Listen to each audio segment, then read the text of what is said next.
you got any questions as we go along, please ask. And within limits, we'll talk about what you want to talk about. Okay? Let me start talking about varieties. All right, we can do that. If I wander too far, let me know. Okay. Okay. We get the question about where's the green book? It's online. We don't print them anymore. You can print it off. I did. I still like it sitting there on my desk where I can thumb through it and go back and forth. That's the question I get most often, and that's what I'm going to spend my time talking about. I'm going to talk about the 2016 results overall, all locations put together. I don't have the data yet on the early and late or the 2040 and 60. It'll be online when we do get it. And I'll start talking about the fours. Okay? Group 4's 2016 results in yield order, from the highest down the first 7 and the next 7, and the yields that were appropriate for each one. Okay?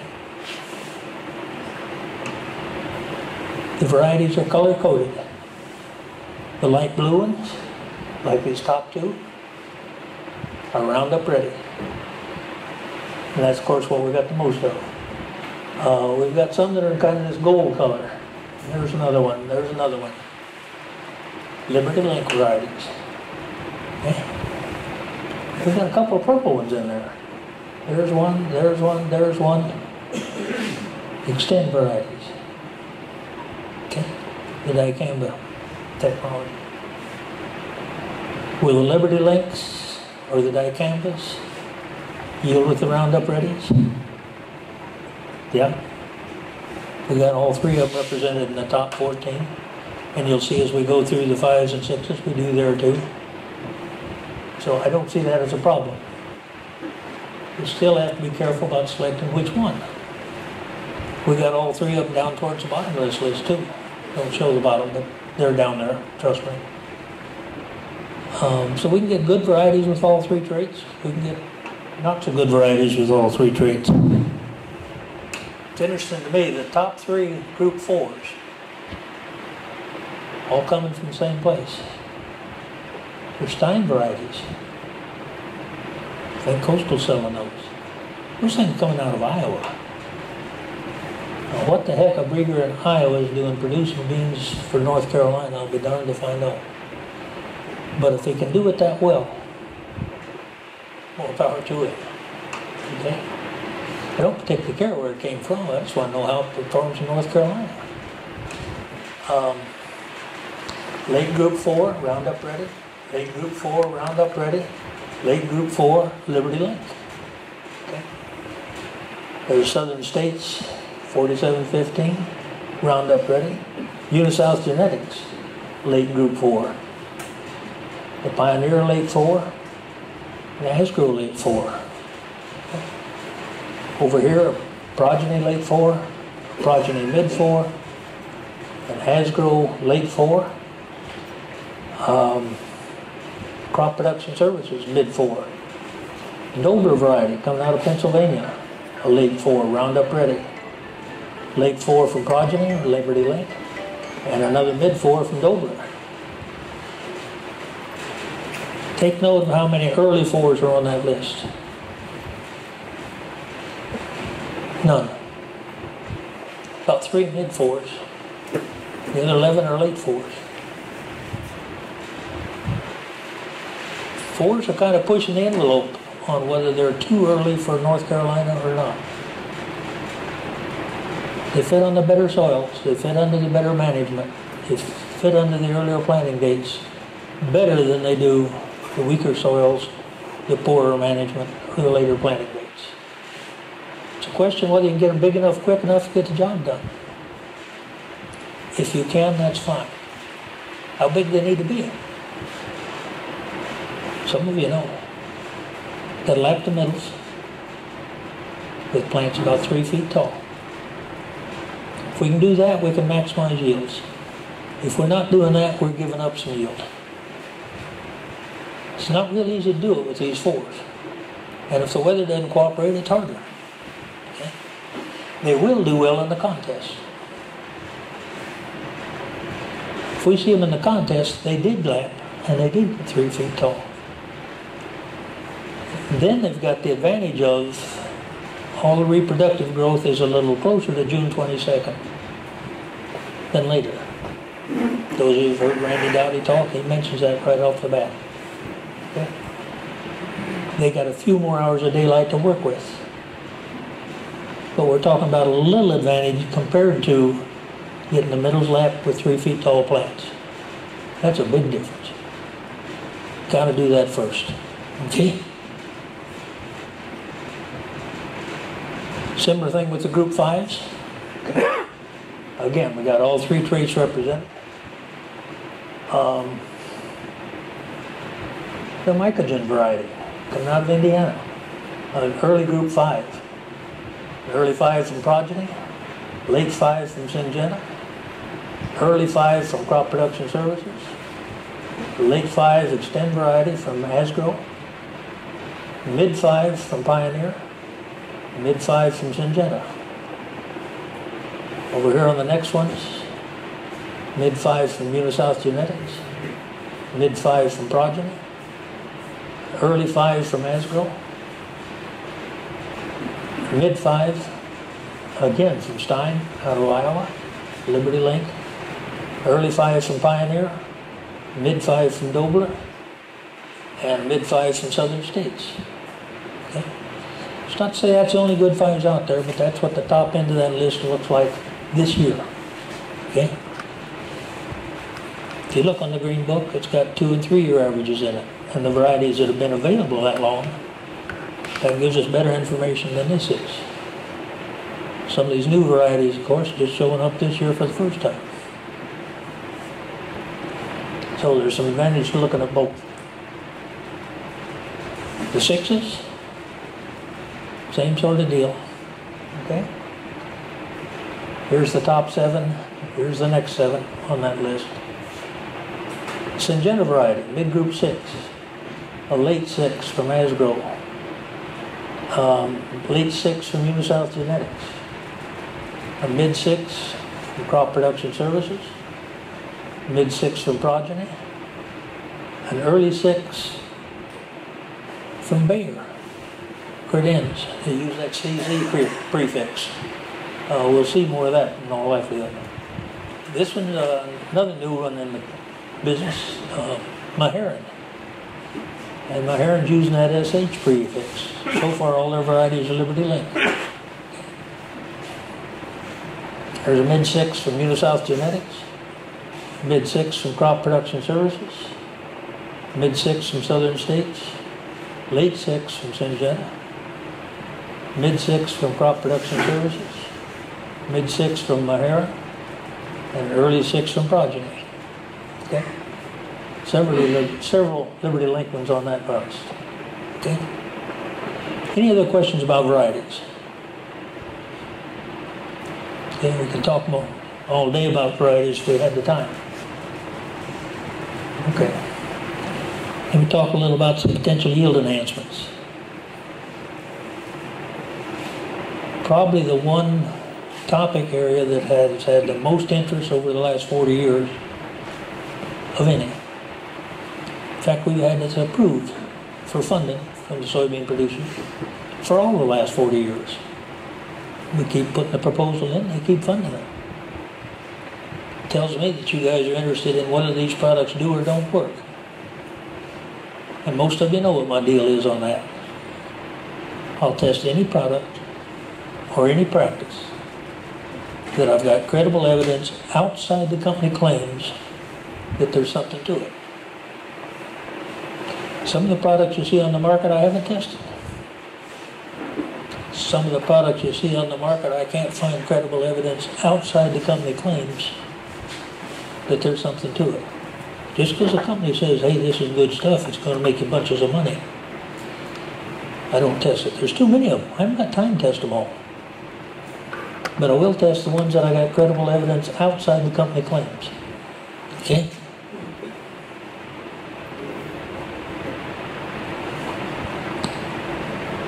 We've tested several seed treatments over the years. And here's two that we've had for each of the last 3 years. The Pancho Votiva and Rancona. Our check yields, if we did not put a seed treatment on, 44. There's the yields we got with the seed treatments, put to there in terms of benefit. Not a whole lot of benefit, is it? It's not what you wanted to see. Might be what you need to see. It's what you invested your money in to see whether they do or don't pay. Okay? I'm telling you what the answer is. Here's a couple of products in furrow. Agzyme, a product out of the western part of the state. Kind of a unique chemistry. Big enough response, you hate to dismiss it. Depends on how much it costs you. Okay? But not a terribly big one. Here's looking at our foliar fungicides, in this case Preaxor, in furrow. New use for a product we've had for a while.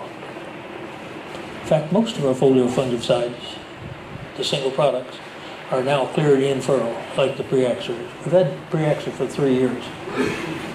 44 bushels without a treatment, 45 and a half with the Preaxor in furrow.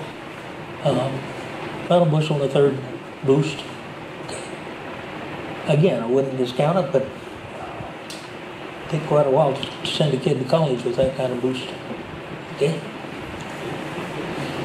Again, whether that is or isn't what you want to hear, that may well be what you need to hear. That's what you're paid for research to find out.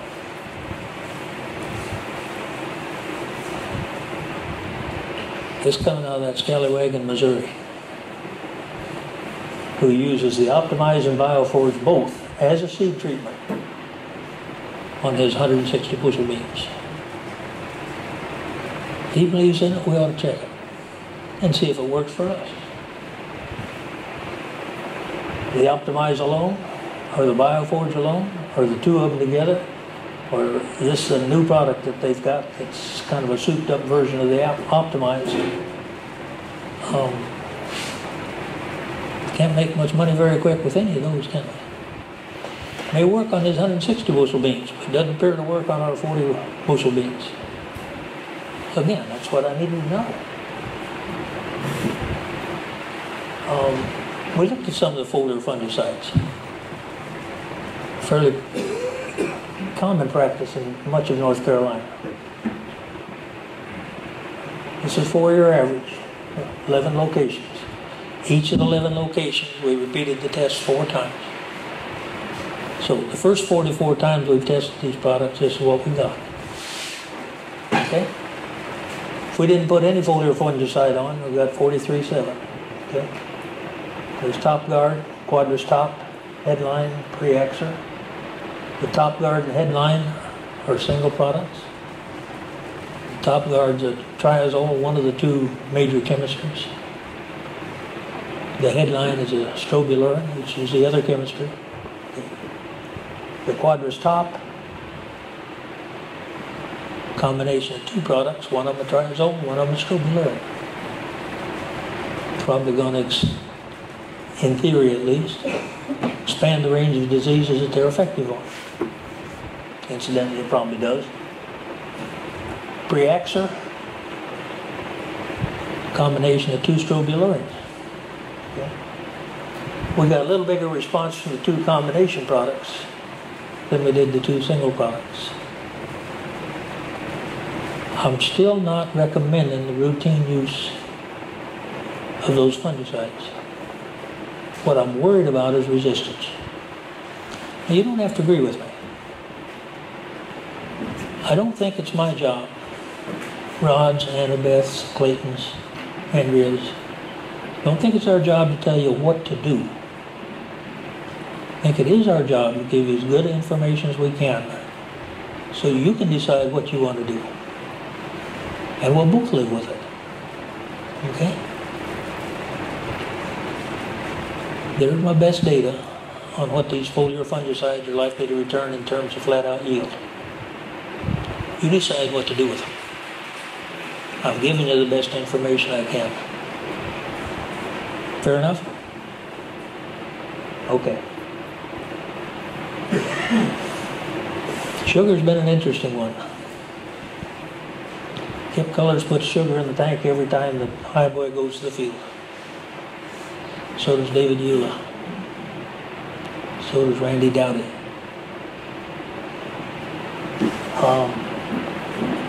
The theory is it would help the uptake of whatever else it is you're spraying. So we've done a little work with it. Look at the bioforage, foliar fertilizer material. In this case, putting it on early, 2 to 4 leaves out.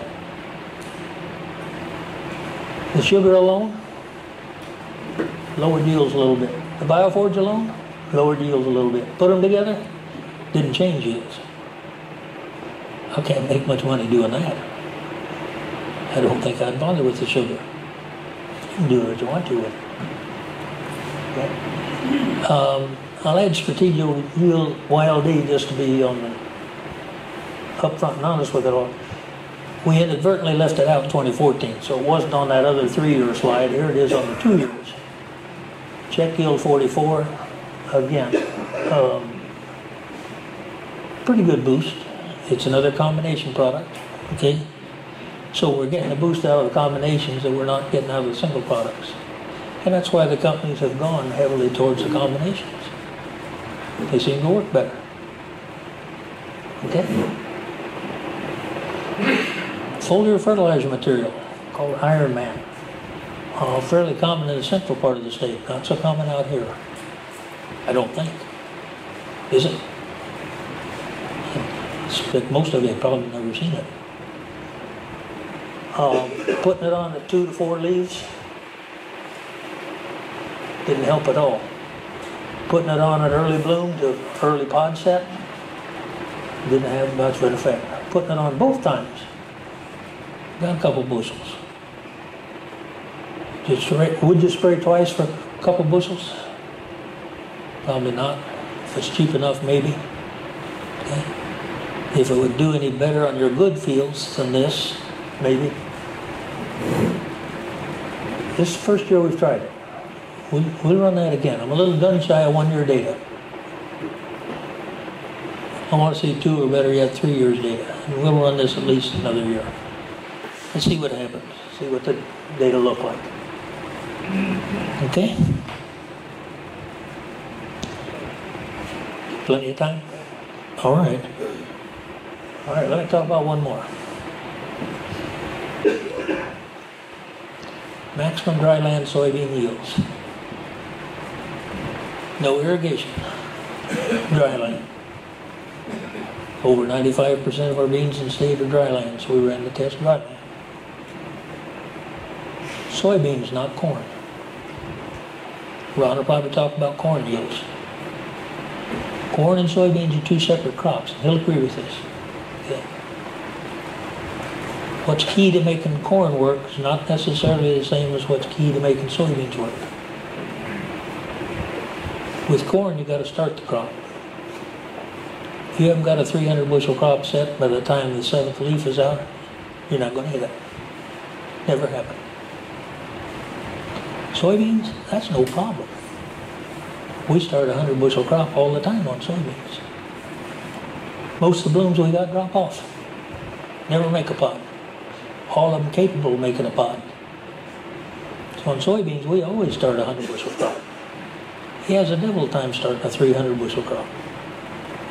So they're very different, that's my point. Okay. What we really ran these tests for, not so much to see how high we could go, although there's an element of that in it, but to evaluate the inputs when we are pushing the yields on the better soils. We were trying to make those soils do as much as they can for you. The last 2 years, with a determinate variety, we've had 7 tests, one of them on the Blackland site this year with Dawson. Okay. This is how we've come out on yields. A couple of them pretty good. The rest of them fairly common. The point being, we had it set up, we thought, so that if the weather would cooperate, we were going to get the yields up there. And with the two sites we did, and with two indeterminate sites we did. This is the determinants. But that's how we come out. So a little short of 60 bushels for an average yield. Okay? There's our 58.5 bushel average yield for the 7 sites. If we look at that same Cadillac treatment, except switch varieties, with Cadillac treatment I took the highest yielding variety in the 60 bushel environment. If I switch to the highest yielding variety overall, that's what that top line is. It cost me a little over 2 bushels to switch. Picking that contest variety, the one that does best in a 60 bushel environment, was a good move. That made me about 2.5 bushels of beans, 2.3. With this next line, I switched from 15-inch rows to 30-inch rows. That make a difference? Yes or no? Make a difference? Sure did.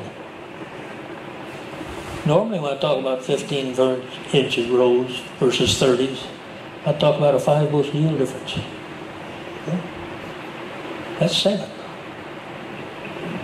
And I think it's real. We've known for some time, the higher yielding environment you check row width in, the greater the advantage to narrow rows. On these 58.5 bushel yields, the narrower rows are worth 7 bushels. 40 bushel yields are worth 5.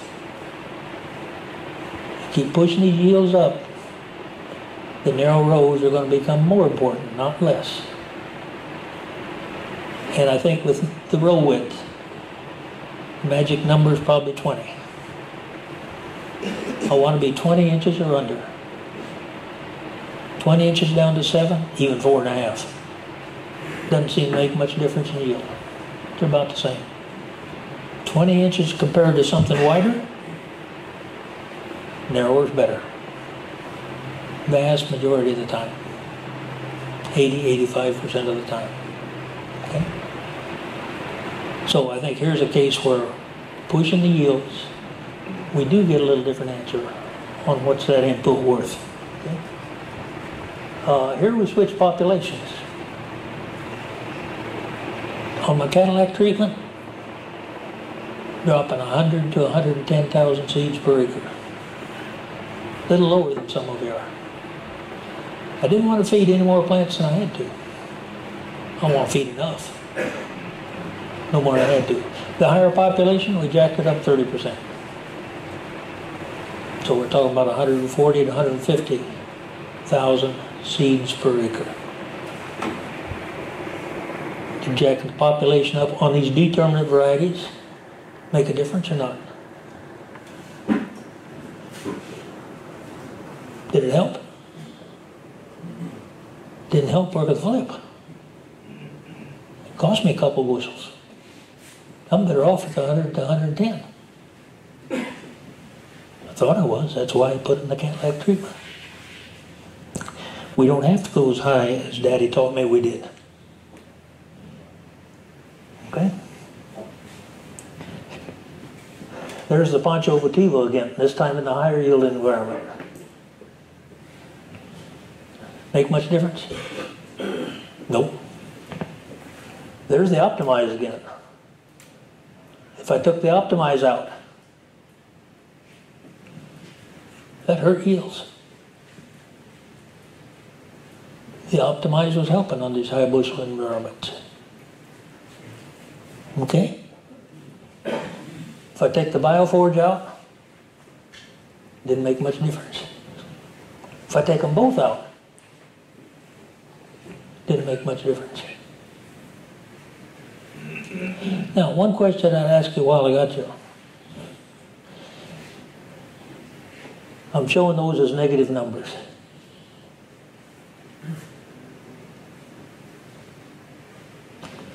Depends on how you look at that. Is that a minus or a plus? Would you rather see that as a minus or a plus? And would you rather see it shown as a difference or a benefit? I could do any of them. Which way would you rather see it? Benefit. Say again? Benefit. Benefit. That'd be my preference, I think. My problem is, do I show that as a minus 2.8 or a plus 2.8 for a benefit? If we think in terms of, did the optimize help? Yes, it helped. It's a benefit. In that sense, it ought to be a plus. But I'm showing it here, taking the optimize out, not putting it in. If I take it out, is that a benefit? Well, no. The benefit was leaving it in. So in that sense, it ought to be a negative. So I'm not sure which way to do it. I cheated, I went to difference. Okay. Which way would you rather see it? I can fix that slide this weekend. Which way would you rather see it, plus or minus? I've already got an opinion for making benefit instead of difference. Plus or minus? Minus when you took it away. Minus when you took it away, all right. So I maybe got it right, except I got the column labeled wrong. I want to label it benefit instead of difference. That was fun arguing with myself over how to do that one.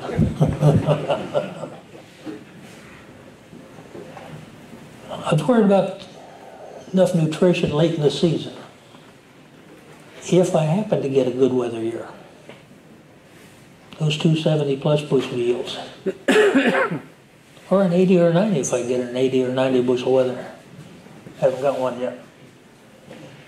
So we added some nitrogen and sulfur, 100 pounds of N in that case, or some potassium and sulfur, or both. On my Cadillac, I got them both in. The nitrogen and sulfur going on at R2, full bloom. The potassium and sulfur going on at R5, early seed development. The bottom line, putting them both on. Did they help? No, it didn't make much difference. Evidently, we had enough fertility out there. We intentionally went to productive soils. We asked for, and by and large got, productive fields that had adequate fertility levels. We thought they would. This tells me they did. It's okay. Foliar fungicides. Showed them a little while ago with 40 bushel beans. Here they are with 58 bushel beans. Now, this gets a little complicated. On my Cadillac, I put Top Guard on at R2, full bloom. I came back 2 to 3 weeks later with Quadris Top. And another 2 to 3 weeks later yet, getting about R5, early bean stems, with pre-axer. Now normally I wouldn't put 3 applications on, but I'm trying to push the yields. Want to protect against foliar diseases late in the season.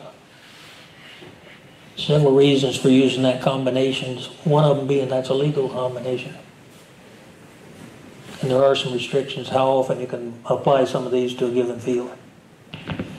And the bottom line, if I didn't use any of the 3, there's the Top Guard, taking it out hurt yields. Using it helped. Okay. Quadris Top, 2 to 3 weeks later, same deal.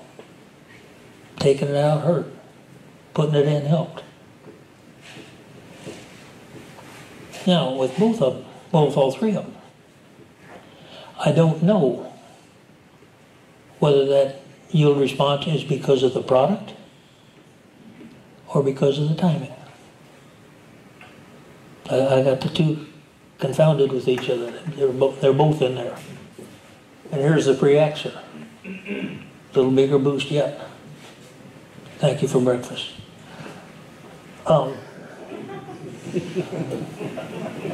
There's 5.5 bushels if I pull them all out. We probably had a little bit of disease pressure on most of these sites through most of the reproductive growth. That's what these data are telling me. Okay? We could probably make money doing that. We could also push the envelope on resistance. Resistance is real. Okay? We had Roundup for over 30 years before we got the first resistant weed. Now the biggest problem we got is a resistant weed to Roundup.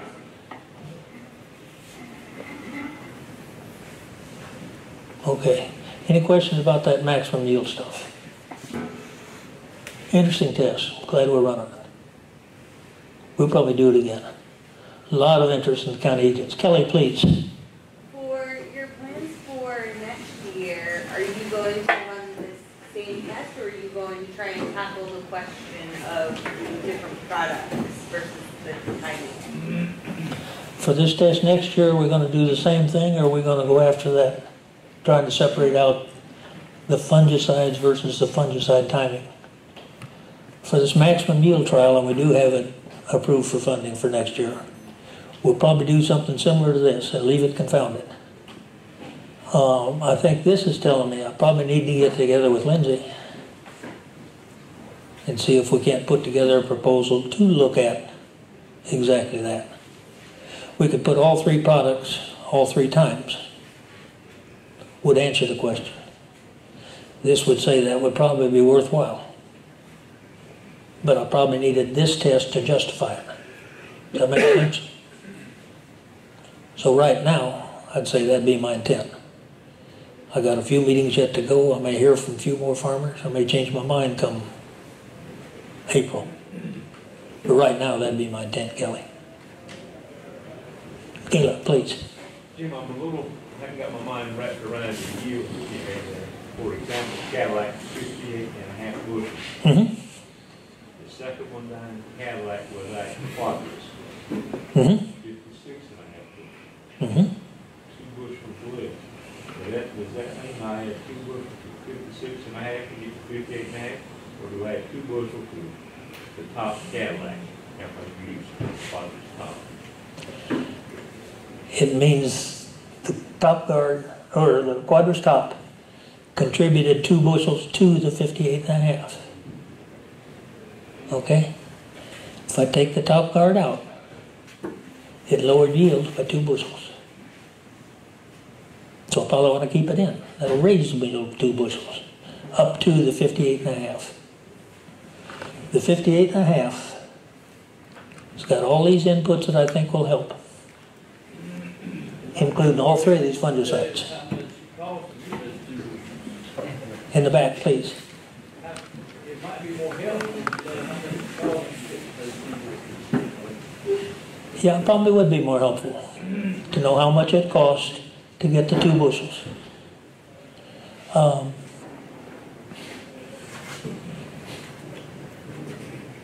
Costs a little less than 2 bushels to get it. Not a whole lot less if you figured the application cost. Probably about swapping dollars. Now, the other thing to consider while we're talking about the fungicides, there's an element that doesn't show here in terms of the insurance they provide against having a bad year for diseases. I think these materials work. I think they do the job they're supposed to do. It's a question how often, how badly do we need the job? They all are better at preventing a disease than they are curing one. They're better at keeping the disease out. So the best time to spray these fungicides, the day before the disease gets there.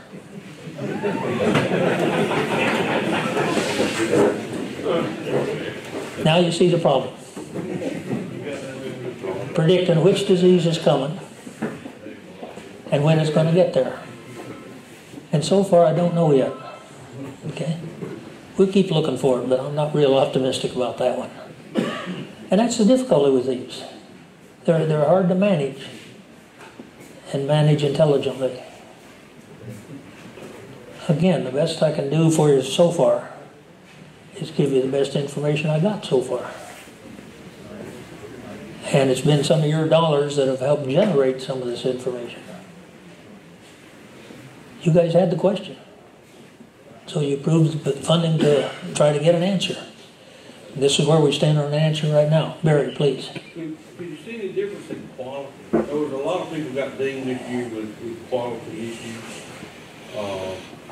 discounts in between using the fungicide and not using it. Kind of like when you got problems with QSM or the scab, if you use the fungicide, you have better quality.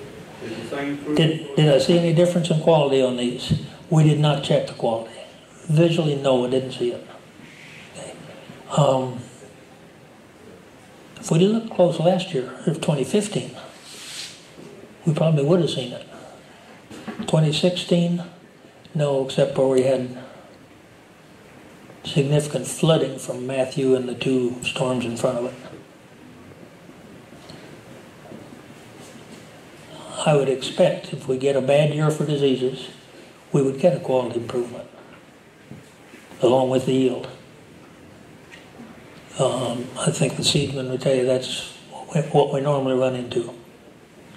And particularly in the southeastern part of the state, an awful lot of the seed beans are treated with fungicide because of the quality issue, not the yield. Other questions? Let me reinforce a comment that Rod emphasized.